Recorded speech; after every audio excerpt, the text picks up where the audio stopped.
Hola, ¿cómo les va? Bueno, quiero compartir en esta ocasión un texto con el que trabajé hace muy pocos días en un congreso de adicciones en Maciá, en Entre Ríos. Es un texto del escritor argentino Juan José Saer, de su novela Lo Imborrable. Y a partir del texto, entre otras cosas, trabajé o invité a reflexionar acerca de la diferencia entre el terror y el peligro. El peligro que es, según el autor, lo que se ve más fuertemente en la vida de alguien, en lo que muestra, pero el terror es lo que está por detrás o por debajo y es lo que le impide a esa persona dirigirse hacia donde verdaderamente quisiera. Así que les voy a leer el texto de Juan José Saer.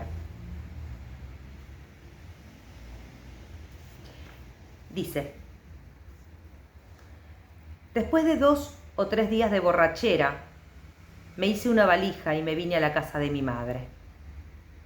Podía haber venido nomás con lo puesto, porque de todos modos me bañaba una vez cada 15 días y durante 3 meses no salí una sola vez a la calle. Mi madre, ciega a causa de la diabetes, se estaba muriendo en su dormitorio, en la cama de matrimonio que mi padre había desertado 20 años atrás por otra menos exigente, la tumba. Cuando entraba en la pieza a verla, ella me palpaba las mejillas con las manos ya casi transparentes y me llamaba su bebé. Hacía un calor matador. Yo me levantaba a las 2 o 3 de la tarde, a causa de los somníferos, de los tranquilizantes y de los varios litros de vino diarios que me servía directamente de la dama Juana. Cuando me sentaba a mirar la televisión a eso de las 4 de la tarde, de modo que al emerger del sillón a las 2 de la mañana, podía irme tranquilo para la cama, seguro de que apenas me echase resoplando sobre la sábana tibia, me quedaría dormido. A decir verdad, aunque me quedaba sentado todos los días durante 10 horas a 3 metros del televisor, no miraba nada en especial. No. Y las imágenes que desfilaban en la pantalla y los sonidos envasados que resonaban en la pieza parecían las representaciones inconexas, fugaces y arbitrarias, por no decir recónditas y fantasmales, de mi propia conciencia en disgregación. Pero el hecho de tenerlas adelante, en lo exterior y no entre los pliegues del cerebro entumecido, en las puntas nerviosas hipersensibilizadas o en las emanaciones intolerables y súbitas de la memoria, me permitía llegar hasta la noche, no enteramente destrozado. Y una mañana de marzo, mi madre amaneció muerta. Volví a sacar la cabeza a la superficie tratando de respirar hondo, dejé de tomar alcohol y subí a mi cuarto de la terraza. Pero cuando me di un baño y me puse ropa limpia disponiéndome a ir a tomar un café al bar de la galería, a 3 cuadras de mi casa, me di cuenta de que no podía salir a la calle. Me daban vértigos, temblores y estaba, por decirlo de algún modo, aterrorizado.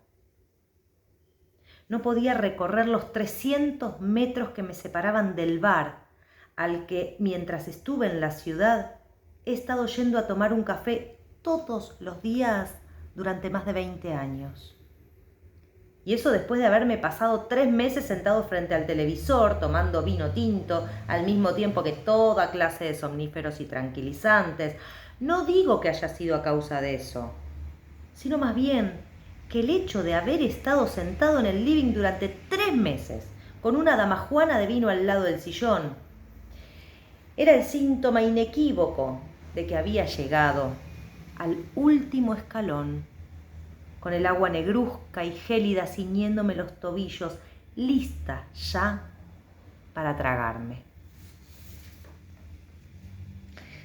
Me daba lástima a mí mismo, limpio, recién afeitado, con la ropa impecable como hacía tiempo que no la llevaba, los zapatos bien lustrados, deshinchado gracias a la abstinencia de alcohol, el aspecto exterior de lo más saludable, pero incapaz de dar un paso hacia la vereda, desde el umbral de la casa de mi madre, a la que había vuelto unos meses antes, pasados los 40 años, después de tentativas nupciales, de engendrar mi propia descendencia, de encuentros, de descubrimientos y de separaciones.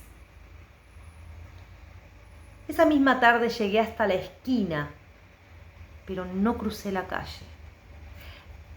La fuerza que había venido paralizando me mostraba ahora inequívoca su verdadera esencia. Un terror puro, abstracto, sin contenido, respecto del cual la existencia efectiva del peligro era un dato secundario. No actuar era por lejos, pero por lejos la mejor solución. La inmovilidad vacía, entre voluptuosa y amarga, de una imagen interna recién restaurada, un poco frágil todavía.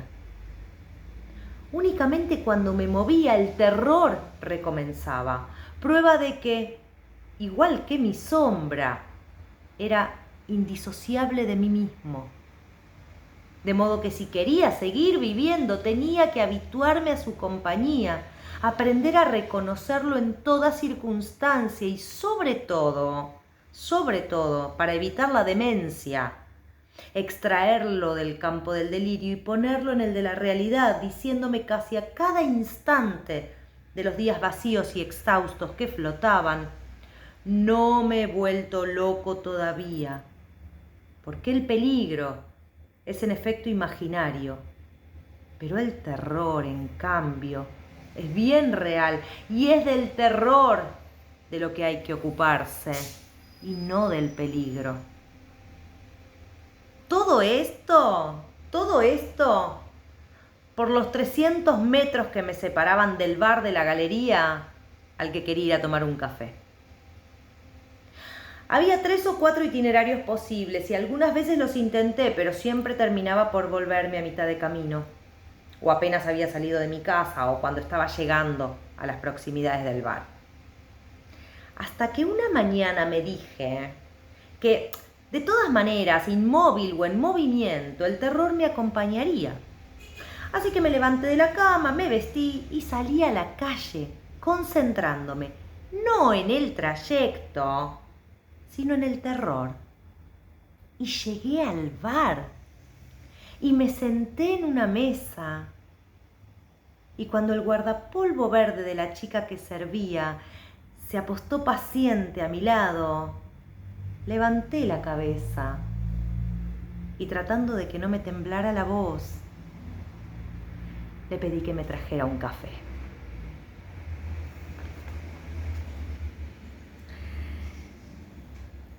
Es un texto, para mí, altamente conmovedor, porque describe, entre otras cosas, esta cuestión del terror y del peligro. Y en los tratamientos, por ejemplo, de adicciones, cuando muchas veces se pone el foco en el peligro y en los peligros que los pacientes traen, y que desde ya hay que poner el foco en los peligros, pero lo que no hay que dejar de ver es que muchas veces lo que está por debajo y es tapado por el peligro es un terror profundo, un terror informe, que imposibilita a ese paciente a hacer y a ser brujulado en todo caso por el deseo. Bueno, nos vemos en la próxima. Adiós.